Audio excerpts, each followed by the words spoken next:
व्यास नंदन श्री सुखदेव जी समझाने सुनिए महाराज परिषद चल रहा था। भगवान ये आदमी सरकारी योगी राजकृष्ण के बारे में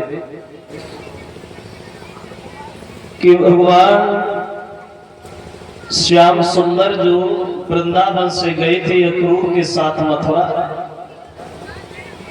परसों का वादा देकर के गए, लेकिन वर्षे हो गई वापस लौट के वृंदावन में न गए। तो भगवान कन्हैया की याद में नंद बाबा, माँ यशोदा और गोपियों का हाल बुरा हो गया। तो एक दिन कन्हैया को भी वृंदावन का ध्यान आया, मन में विचार किया कि परसों की कह के आए थे, वर्षे हो गई आज तक लौट के नहीं पहुंच पाए। पता नहीं क्या सोच रही होगी माँ यशोदा, क्या सोच रही होगी राधा, जो हम उनसे झूठ बोले आए। तो अपने सखा उद्धव को वृंदावन भेजा। एक बात कही, उद्धव तुम वृंदावन में जाकर के सब लोगों को जाके समझाना कि कन्हैया अभी आने में असमर्थ है, लेकिन तसल्ली धारण करें, वो आएंगे जरूर। एक खत दिया है नंद बाबा माँ यशोदा के लिए, एक खत दिया है गोपियों के लिए, लिख दिया है कि गोपियां सब बैरागिन बन के रहे। अब उद्धव जब वृंदावन में गोपियों से जाके मिले, तो गोपियों ने उद्धव को देख करके तरह तरह के सवाल उद्धव से किए। तो उद्धव ने समझाने लगे, बोले बहनाओ कन्हैया ने हमें भेजा है, लेकिन श्याम सुंदर तुम लोगों को भूले नहीं है, हमेशा तुम्हारी याद करते। तो जब ये कहा कि तुम्हारी याद करते हैं, तो एक ललिता नाम की लड़की आगे बढ़ी और उद्धव से कन्हैया की शिकायत करने लगी। उद्धव ये तो हम विचार में लगे कि कन्हैया हमारी याद करते, अगर याद ही कन्हैया हमारी करते होते तो तुम्हें भेज दिया, तो इतना वक्त नहीं था कि तुम्हारे प्रति वो खुद चले आते। और मथुरा वृंदावन से ज्यादा दूर नहीं है उद्धव, अगर पैदल ही पैदल निकले आते तो भी जल्दी आ जाते, रथ की आवश्यकता नहीं थी। लेकिन क्या करें उद्धव, वे भूल गए मथुरा में जाकर के, लेकिन हम कन्हैया को न भूल पाए। ये बड़े वृंदावन है जब थोड़ी सी माखन के पीछे नाच नाचे से, ये बड़े जगह है जब कन्हैया हमारे पीछे घूमे हैं। लेकिन किस्मत की बात ये उद्धव कि वे भूल गए, लेकिन हम उन्हें न भूल पाए। बात ये है, अब ललिता कन्हैया की शिकायत करती हुई उद्धव से बोली, उद्धव एक एक दिन एक एक पल हमें याद है पुराना उद्धव, जो हमने कन्हैया के साथ गुजारा था। और बोली क्या भूल गए गुलचा खाना, भैया चोरी करना छोड़ दिया।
राजा मथुरा में जाके बनेंगे तो हम लोगों को भूल गए, लेकिन वक्त की बात है, समय की मार है। ये बहे वृंदावन है जहाँ कन्हैया हमारे पीछे नाच नाचे। तो उद्धव कहने लगे, बहनाओ हमारा मतलब ये नहीं है तुम्हारा दिल दुखाना, हमारा मतलब ये है कन्हैया ने भेजा है तुम लोगों को समझाने के लिए। श्याम भूले नहीं है, वो अवश्य आएंगे, तसल्ली धारण कर। तो जब ये कहा कि वो आएंगे, तो राधा आगे बढ़ी और अनजान बनकर के उद्धव से पूछ बैठी, उद्धव ये तो हमें भी पता है कि कन्हैया आएंगे, लेकिन अगर तुम्हें भेजा है तो एक सवाल का उत्तर हमें चाहिए उद्धव कि कन्हैया कब आएंगे, वो दिन हमें बताओ जिसका हम इंतजार करें। और बोली तो राधा कि आए हैं कबे बंसी वाले, बोली कि आए हैं कबे बंसी वाले, वो मुरली मनोहर मेरे साथ।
सिर्फ हमें ये सवाल का उत्तर चाहिए उद्धव, सिर्फ हमें ये बता दीजिए श्याम सुंदर कब आया। तो उद्धव कहने लगे माफ करना राधा, कन्हैया ने मुझसे ये तो नहीं कहा कि हम उस दिन आए, लेकिन हाँ हमें इतना जरूर कहना चाहिए राधा, भक्त के बस में हमेशा भगवान हुआ करते हैं। अगर इतना बड़ा स्नेह है, इतना बड़ा प्रेम है भगवान से, तो श्याम सुंदर तुम्हारे करीब जरूर आएंगे, वो तो हमेशा तुम्हारी बातें करते हैं। जब ये कहा कि हमारी बातें करते हैं, तो राधा ने एक बात और कही, उद्धव ऐसी बात की तो चिंता है कि कन्हैया हमारी बातें करते। जब गए थे वृंदावन से मथुरा, तो मैंने उनसे कुछ नहीं कहा, सिर्फ जाते समय ये पूछा था कि कब आओगे, और जवाब ये मिला था कि मैं परसों आऊंगा। इसके अलावा बोलिए वो राधा कि मैंने कुछ न कही, वो एक बात न कही, और जुदाई की पीड़ा फिर काहे को नहीं आई, कुछ न कही।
कन्हैया सिर्फ ये कहा था कि कब आओ, जवाब मिला था कि परसों आएंगे, इसके अलावा मैंने कुछ नहीं कहा। वो ये बात कह करके राधा घुटनों पे सर रख के बैठ गई और रोने लगी। और जब राधा को रोता हुआ देखा तो उद्धव दोनों हाथ जोड़ करके गोपियों से क्षमा मांगते, माफ करना राधा। आज तक तो हम ये समझते थे कि गोपियां सब वृंदावन की पागल है, लेकिन आज हमारे समझ में आया अगर वो इंसान नहीं भगवान है तो तुम भी कोई साधारण लड़की नहीं है राधा, तुम भी भक्ति रूपी अवतारे हो।